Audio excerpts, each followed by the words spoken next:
Hello again, another yellow hare bake.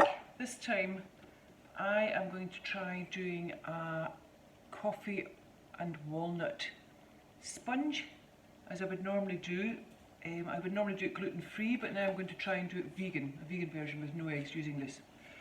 So I'm using exactly the same ingredients as I would normally for gluten-free, which is the Dove flour, the baking powder and caster sugar and eggs. 4 eggs I would normally have, and I've got to substitute that for 2 teaspoons of this egg replacer and 150 ml. I used 5 teaspoons actually because they said you might need an extra one to give it a bit more bounce, and so give it a bit, So I've tried that and I put 5 teaspoons in with 5 of water. So let's just see how this plays out, see if it works. Oh, and there's that's my vegan stork margarine. So let's just see how this goes. So I need my usual. This is 225 of this.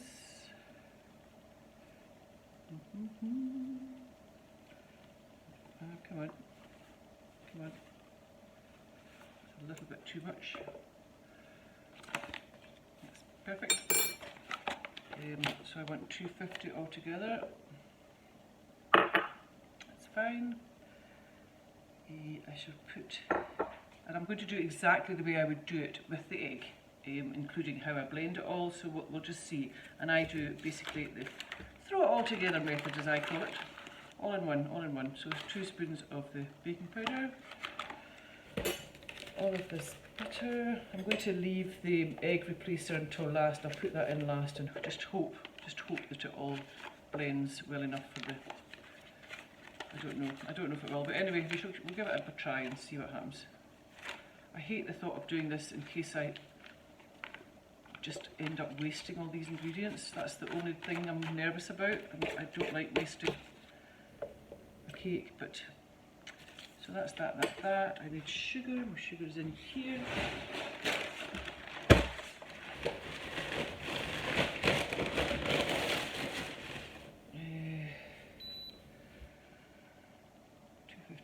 Sugar.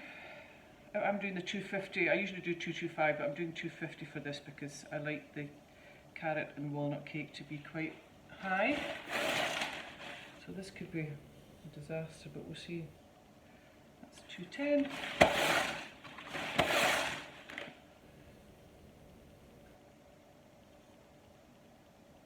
Oh dear. 250. That's 250 exactly. So that's all the ingredients, mostly. Still got to put my coffee in, but I'll do that in a minute. So I'm going to pop this onto my blender. This is the 5 spoons of powder. I then have to put this in with it, which is my water.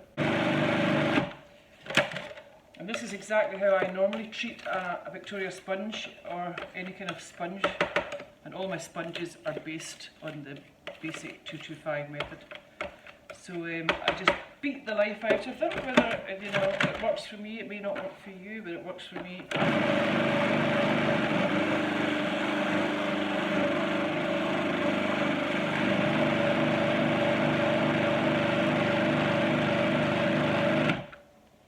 Okay, so now all I need to do is divide that between the trays, which I have here.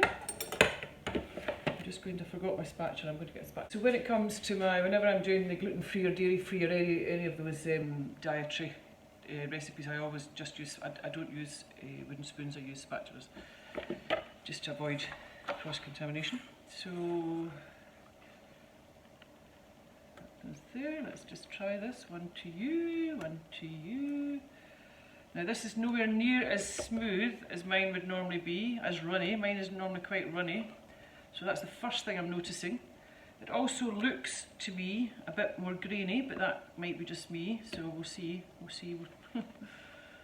I'll just treat it as I would the other one. That's that one. There's this one.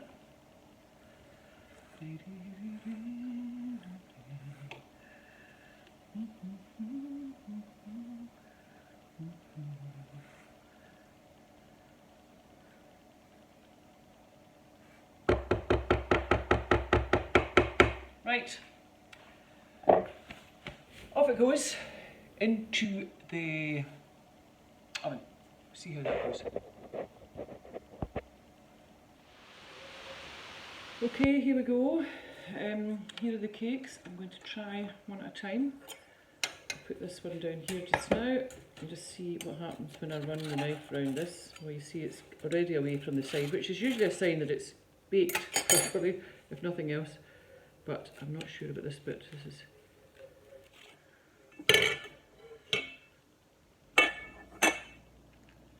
Now then, I've got my liner here, if I can just get hold of it.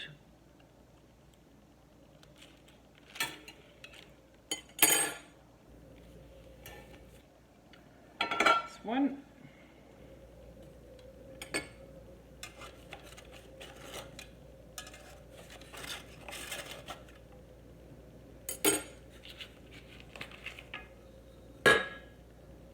Two. Oops.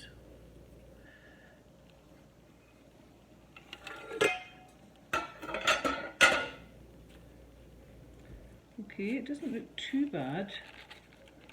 I see it doesn't feel as if I'm trying to take that out, and even just trying to take it out, it's coming out, it's breaking when I take the paper off. So again, I think I would like to leave it. I might try and take the paper off just a wee bit there, and try and take the paper off this one as well. Oh, you see it's breaking away already, it's breaking away. So I think I'm just going to, I'm not quite sure how this is going to play out tomorrow, but I think I'm going to leave that and see if I can decorate this tomorrow in the morning. I'm going to leave it overnight, but it's actually quite, for me that's quite a thin cake. But let's just reserve judgment until I decorate it and see with its filling and whatnot whether it improves. Okay? And here we are. This is how it looks